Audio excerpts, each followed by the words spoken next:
বিশ্বনবীর মুচকি হাসির ফাঁক দিয়ে দাঁতের দিকে তাকালে মানুষগুলো সব পাগল হয়ে যায়। স্মাইল দিতেন বিশ্বনবী, স্মাইল, মুচকি হাসি, তাবাসসুম।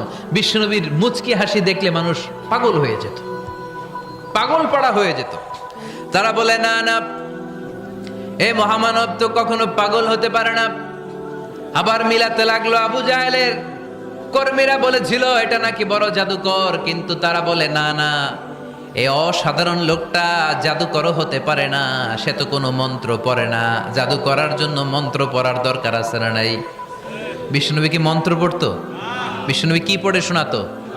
চিল্লায় বলেন, কি পড়ে শোনাতো? কোরআন শোনাতো। এত সুন্দর কণ্ঠ ছিল বিশ্বনবীর, পাগল হয়ে যেত মানুষ শুনতে শুনতে, পাগল পাড়া হয়ে যেত, বিমুগ্ধ হয়ে যেত।